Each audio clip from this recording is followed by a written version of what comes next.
So hello and welcome back again to another new video, and today I'm going to review Nike Dunk Low Retro in this polar blue colorway. र तपाईहरु पनि यो shoes purchase गर्न चाहनुहुन्छ भने चाहिँ म link डिस्क्रिप्सनमा राख्दिन्छु. You can check it out. So let's get back to the video. So okay, यो स्निकर को अफिशियल कलर चाहिँ व्हाइट अनि पोलर ब्लू रहेको छ. So let's start from its box.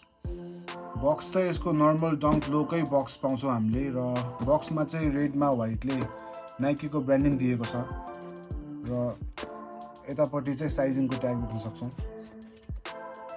Okay, so अब quickly let's unbox it. So अब box open गर्ने बित्तिकै चाहिँ we can see that the shoes is wrapped with a smooth white butter paper, and inside that we have our shoes. So I will quickly show you the looks of the shoes. Okay, shoes को looks यस्तो रहेको छ.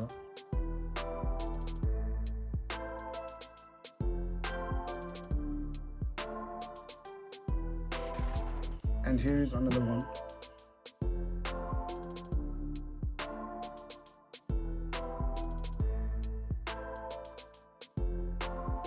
So okay, box लाई चाहिँ अब एकछिन साइडमा राख्दिनु.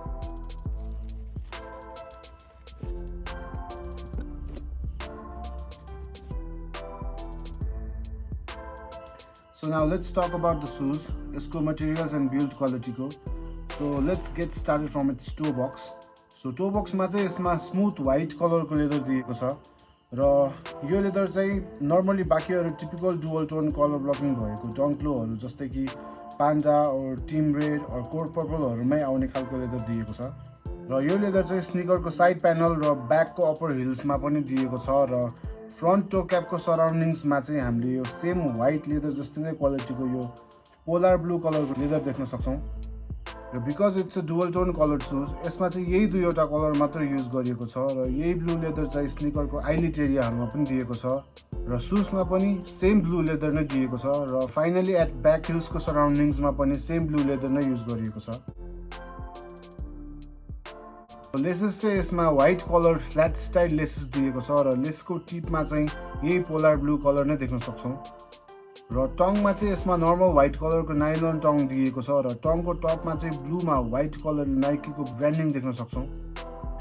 एङ्कल लाइनर चाहिँ यसमा ब्लू कलरको वेल प्याडेड एङ्कल लाइनर दिएको छ, अनि इन्सोल पनि ब्लू कलरकै दिएको छ, र हिल साइडमा चाहिँ व्हाइट नाइकीको ब्रान्डिङ देख्न सक्छौं. र यो स्निकरको बेसमा चाहिँ व्हाइट कलरको रबर कप मिडसोल दिएको छ, र आउटसोल चाहिँ यसमा ब्लू कलरकै आउटसोल दिएको छ with Nike branding on the middle of it. So we have finished on details of this sneaker. Now let's come to its sizing and comfort. So अब sizing को बारेमा भन्नु पर्दा चाहिँ यो डङ्क लो पोलर ब्लू कलरले पनि तपाईहरुलाई अरु नर्मल डङ्क लोहरु जस्तो नै ट्रु टु साइज नै फिट हुन्छ, which means तपाईहरुले if any dunk low silhouette पहिले ट्राई गर्नु भएको छ भने you can go for the same size as well. If I have to tell you about the comfort of this shoes, then comfort चाहिँ यसको ठीकठाक नै छ, किनकि नाइकी डङ्क लो सिलुएट चाहिँ खासै त्यति कम्फर्टेबल शूज चाहिँ हैन. त्यस्तो डिसेन्ट अमाउन्ट अफ कुशनिङ पनि खासै हुँदैन यसमा. सो नर्मल क्याजुअल वेयरको लागि चाहिँ ठिकै नै हुन्छ, बट धेरै वर्कहरु गर्नु पर्यो भने चाहिँ कसैलाई अलि प्रब्लम आउन सक्छ. सो अब क्वालिटीको कुरा गर्नु पर्दा चाहिँ यो शूजको लेदर क्वालिटी त्यति राम्रो खालको चाहिँ हैन. हेर्दा चाहिँ एकदम सफ्ट एन्ड सिल्की फिल हुन्छ, बट यो भन्दा निकै राम्रो खालको लेदरहरु चाहिँ नाइकीले अरु शूजहरुमा युज गर्दै आइरहेको छ. बट बिल्ड क्वालिटी चाहिँ यसको राम्रै नै छ. शूजमा चाहिँ कुनै फ्लजहरु भेटिँदैन. शेप्स एन्ड कट्सहरु पनि राम्रै नै दिएको छ यसमा. सो एक्सेप्ट लेदर, शूजको बाँकी क्वालिटी इज गुड, अनि झन् अन ह्यान्डमा फिल गर्दा चाहिँ क्वालिटी बबाल नै लाग्छ. र अब लुक्सको बारेमा भन्नु पर्दा चाहिँ this sneaker is similar to Nike dunk low UNC, which is a little bit expensive sneaker, र यो पोलर ब्लू कलरवे चाहिँ त्यसकै अलि अफोर्डेबल अल्टरनेटिभ हो भन्दा नि हुन्छ, किनकि UNC डङ्कमा र यो पोलर ब्लू डङ्कको कलरमा केही सेड्सको मात्र डिफरेन्स छ, र पोलर ब्लू कलरवे थाहा नभएको मान्छेहरु चाहिँ प्राय झुक्किने पनि गरेको छ यसलाई नै UNC भनेर.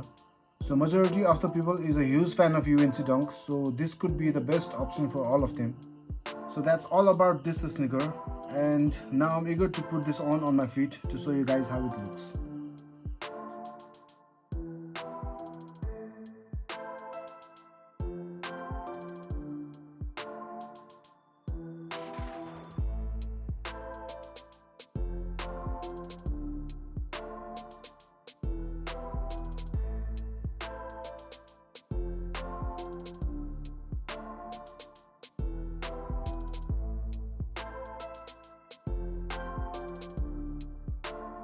So that was a full details which you need to know about this shoes.